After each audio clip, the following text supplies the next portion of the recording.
Au milieu du mois de décembre 1999, le président Bédié prend son congé de Noël et se rend à Daokro.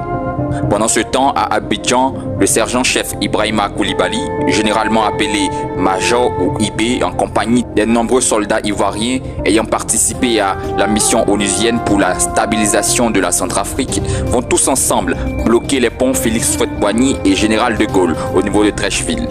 Les militaires, sous la conduite d'un autre sergent, en l'occurrence M.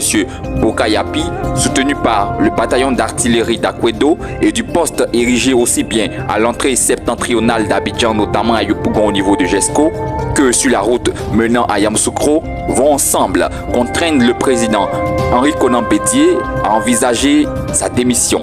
Alors, installez-vous bien, prenez une feuille et un stylo. Dans cette vidéo, on verra le coup d'état de 1999, le contexte et la chute de Robert Guéhi au pouvoir. C'est parti. Depuis Daokro, le président apprend la nouvelle, mais ces informateurs vont juste rester sur la face visible du mouvement des soldats, en expliquant au président Bédié qu'il s'agit tout simplement d'un mouvement d'humeur et des revendications salariales de ces soldats.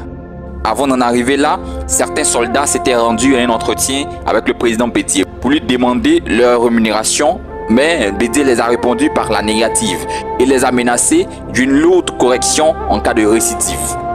Ayant donc appris ce qui se passait à Abidjan, la première idée qui est venue à l'esprit du président était de contre-attaquer avec l'aviation installée dans la région militaire de Bouaké. Face à l'intransigeance des soldats qui ne voulaient rien céder sur leurs revendications, qui étaient en réalité juste pécuniaires, Bédié ordonna que la révolte soit réprimée. Cependant, à sa grande surprise, à son ordre, une défiance s'est opposée et ses propres soldats qu'il comptait envoyer sur le terrain se sont rebellés contre lui.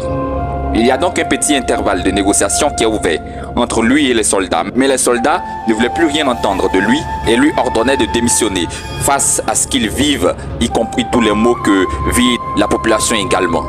Affaibli et incapable de réagir, le président Bédié accepte de démissionner mais décide d'activer sa toute dernière arme. Bédié va très rapidement appeler le Quai d'Orsay dans l'optique que la France, au nom du traité de défense signé sous le règne d'Houphouët-Boigny et qui unit les deux pays, interviennent en sa faveur. Toutefois, le ministre des Affaires étrangères et les hautes autorités françaises ne vont rien faire pour lui sur ce coup. Ils lui disent que cet accord ne peut être activé si et seulement si le pays est attaqué de l'extérieur, mais dans ce cas, il s'agit d'une affaire ivoiro-ivoirienne. Le lendemain, la Côte d'Ivoire et le monde entier se réveillent en apprenant la nouvelle du coup d'État qui portera le nom de cadeau de Noël.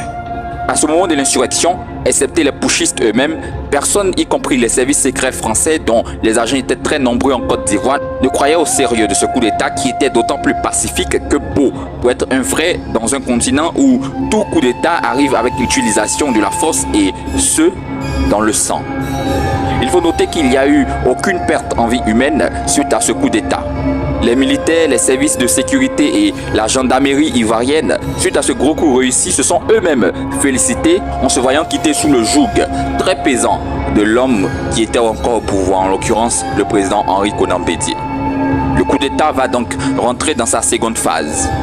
Après avoir neutralisé Bédié et l'ayant assigné en résidence très surveillée, en attendant de voir la réaction et le positionnement de la France, les putschistes avec à leur tête le sergent-chef Ibrahima Koulibaly, ne possédant pas le charisme nécessaire et les connaissances pertinentes pour endosser la responsabilité de la présidence de la République, vont se mettre à la recherche d'un homme à même de les guider. C'est donc en ce sens qu'ils iront chez le général Abdoulaye Koulibaly, l'ex-pilote de l'avion présidentiel d'Houphouët, pour lui demander de prendre le pouvoir, mais dubitatif, il refusa et les indiquera une autre personne. Il s'agit du général Lassana Palinfo. Arrivé chez le général Palinfo, les putschistes lui soumettent leur volonté, mais il la déclina sous prétexte qu'il n'est pas le bon. Mais il leur indiqua l'adresse de celui qu'il considérait comme bon. Juste après avoir entendu la volonté des putschistes, il se leva de son fauteuil, prit son téléphone et appela un autre général qu'il pensait intéressé et capable de gérer le pays. Mais il ne lui dira pas concrètement ce qui se passait à défaut d'être écouté et tracé par les services secrets. Il va demander à ce que le général vienne le voir chez lui. Il s'agissait du général Robert Guéhi. Robert Guéhi, n'ayant pas de véhicule à sa disposition, va dire à Palinfo qu'il ne peut pas se déplacer jusqu'à Abidjan sur le tas, car il était à l'intérieur du pays.